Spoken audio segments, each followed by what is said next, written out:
It's got some nice wavy glass. Definitely want to get that glass out without breaking it. He just broke it. Hey everybody, it's Ty, and this is Old Home Rescue. And in this video, I thought I would do a quick review of a YouTube video I saw the other day from one of my all-time favorite as a child shows, This Old House. And it's a quick clip on a window restoration.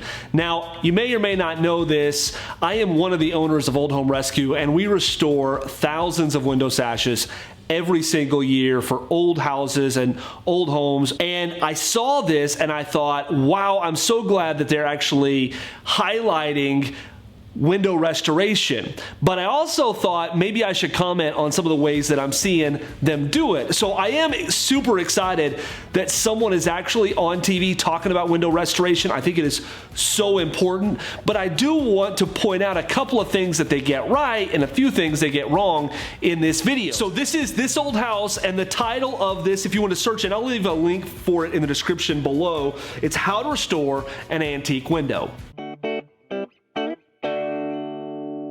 So Jared, what is your process? What are the steps you go through? Well, I got to take out the old glazing so that we can replace these broken panes. Yeah. Will some of the glaze? So he's restoring what looks like to be maybe a 6-light window. It's got some nice wavy glass. Definitely want to get that glass out without breaking it. He just broke it. So he's using a dry scraping method.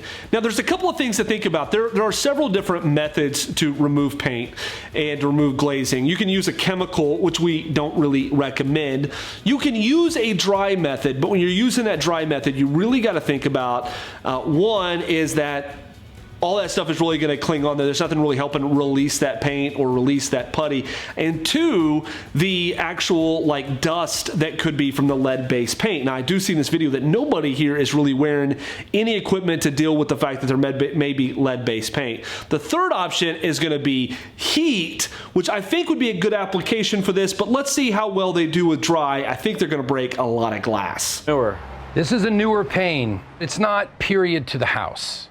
So you see it does have some small waves in it, but it isn't considered what we would call antique glass. Yeah. So how do we replace this? That's kind of confusing. What exactly makes old wavy glass antique?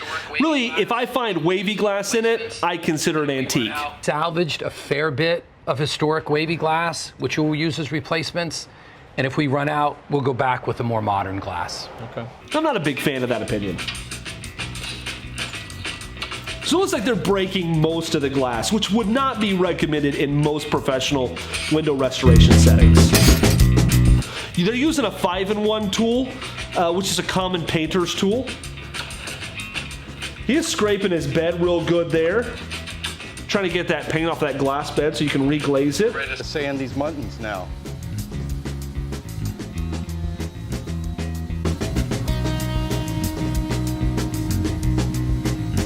One of the problems is he doesn't have his sander connected to any kind of vacuum system to pick up that dust. So it's just really just going everywhere. While it dries, and provides an extra level of hold. That's right. So he's setting his glazing using a typical push point.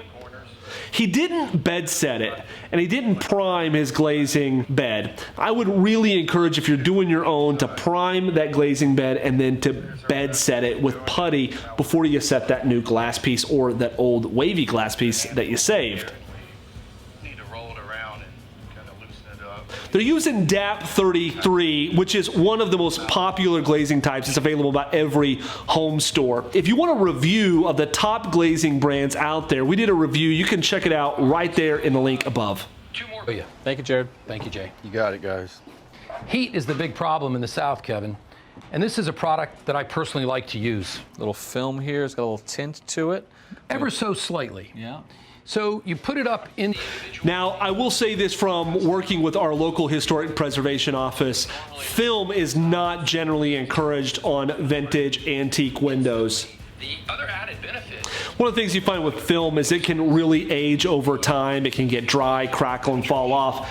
and it can be really, really difficult to actually clean off when it's time. There's a much better way to get the same benefit of the tent without putting some yucky film on your vintage wavy glass, and that is to use a storm window or an interior window panel. So you can use a storm window, that will help, and you can put in low E glass on that, or you can use the same thing in an interior panel with something like an endo window. You know, this video just scratches the surface of window restoration. So they're gonna break so much glass doing it this way. Now, if you wanna find a way that's not gonna break the glass and damage as much, check out this video right here where I do a demonstration on the best way to remove putty from antique wood windows.